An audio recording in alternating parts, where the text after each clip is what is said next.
दोस्तों नमस्कार। Colonel Ajay CO Ajay astro money group first global astro finance digital channel से आपसे मुखातिब होता हूं। आज 26 अगस्त सन 2026 बुधवार। आज की इस एपिसोड में हम चर्चा करेंगे रूस और यूक्रेन के बीच चल रहे युद्ध से खाद्य तेलों पर क्या प्रभाव पड़ रहा है। खबर निकल के आ रही है कि रूस की यूक्रेन के बंदरगाहों की घेराबंदी के वजह से रूस का वेजिटेबल ऑयल निर्यात लगभग 50% तक घट गया है, लेकिन रेल शिपमेंट में अच्छा उछाल देखने को मिला है। जानिए पूरी रिपोर्ट विस्तार से। गौरतलब है कि यूक्रेन पूरे विश्व में खाद्यान्न की टोकरी के रूप में प्रसिद्ध है। जानिए रिपोर्ट विस्तार से। शुद्धता ऐसी जो हर घर की पसंद बने। सुधा महेश ठक्कर, हल्दी के विश्वसनीय निर्यातक। आज ही संपर्क करें। दोस्तों खबर निकल के आ रही है कि समुद्री बंदरगाहों पर जारी रुकावटों के कारण यूक्रेन का वनस्पति तेल निर्यात घटकर लगभग 50% रह गया है। लगभग 3 लाख टन प्रति माह पर आ गया है और ये घटकर 3 लाख प्रति माह आ गया है। साथ साथ उद्योग निकाय उक्रोलियापोम और रूस के कुछ आंकड़े जो आए हैं रशिया के और यूक्रेन के, उसके मुताबिक समुद्री मार्ग बाधित होने से निर्यात में 50% तक की गिरावट हो गई है, जिसके चलते निर्यातकों ने तेज़ी से रेलवे का रुख यानी अल्टरनेट रुख का अख्तियार किया है। यदि हम आंकड़ों की बात समझें तो कुल निर्यात अगस्त में औसत दैनिक निर्यात 8,000 टन लगभग 3 लाख प्रति टन रहा, जो समुद्री शिपमेंट रुकने से पहले के स्तर से लगभग 50% कम है।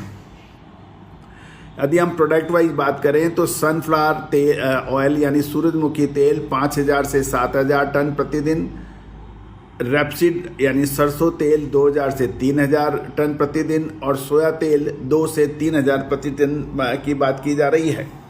इसमें कमी की बात की जा रही है। साथ साथ ऑयल सीड्स की कीमतों पर भी इसका प्रभाव पड़ रहा है। तैयार तेल के निर्यात में आई बाधा की वजह से घरेलू बाजार में सूरजमुखी यानी सनफ्लावर के बीजों की खरीद कीमतों में तेज गिरावट देखी जा रही है।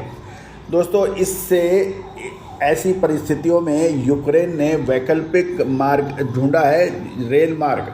समुद्री रास्ते बंद होने से रेलवे परिवहन के में महत्वपूर्ण उछाल देखा गया है। वनस्पति तेल की बात करें तो अगस्त के पहले 18 दिनों में रेल मार्ग से 31,900 टन तेल भेजा गया, जो जुलाई की तुलना में 19.4% और पिछले साल समान अवधि के मुकाबले 55.9% अधिक है। इसका 77% हिस्सा पश्चिम सीमा चौकियों के जरिए, 23% बंदरगाह, इसमें इजमेल और रैनी को 9,000 टन माल भेजा गया।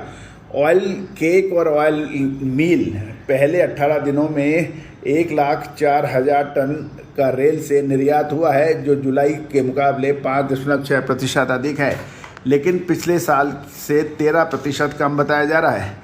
इससे 69 यानी 69% पश्चिम सीमाओं और 31% बंदरगाहों की तरफ भेजा गया।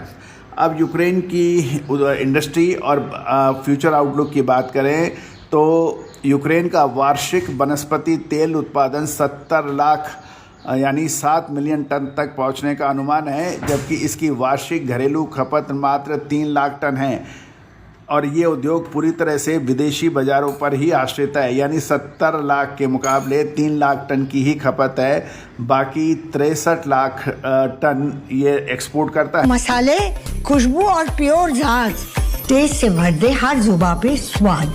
एवरीडे मसाले, देश का स्वाद। और विश्व का प्रमुख एक्सपोर्टर माना जाता है। लॉजिस्टिक और स्टोरेज की बात करें तो क्रशिंग मिलों का परिवहन उपकरणों और स्टोरेज क्षमता की कमी का सामना करना पड़ा है। हालांकि 2-3 हफ्तों में लॉजिस्टिक बाधाओं में सुधार की उम्मीद है, लेकिन रेल क्षमता समुद्री निर्यात की जगह लेने के लिए नाकाफ़ी है।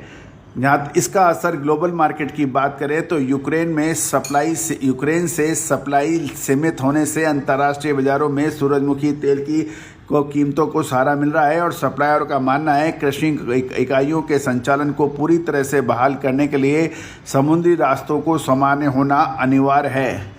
कुल मिलाकर चाहे रूस और यूक्रेन की लड़ाई हो या फिर अमेरिका और ईरान की, इससे पूरा विश्व की अर्थव्यवस्था प्रभावित हो रही है। दोस्तों, खाद्य तेलों में देश का सबसे अग्रणी चैनल जो आपको अग्रिम विश्लेषण देता है, महत्वपूर्ण अंतर्राष्ट्रीय खबरों से आपको रूबरू कराता है, साथ साथ आपको हर महत्वपूर्ण खबर आप तक पहुंचाने का हमारा दायित्व है। दोस्तों, चैनल को सब्सक्राइब कीजिए, लाइक कीजिए, साथ साथ कोई भी विशेष अग्रिम रिसर्च रिपोर्ट के लिए आप संपर्क कर सकते हैं।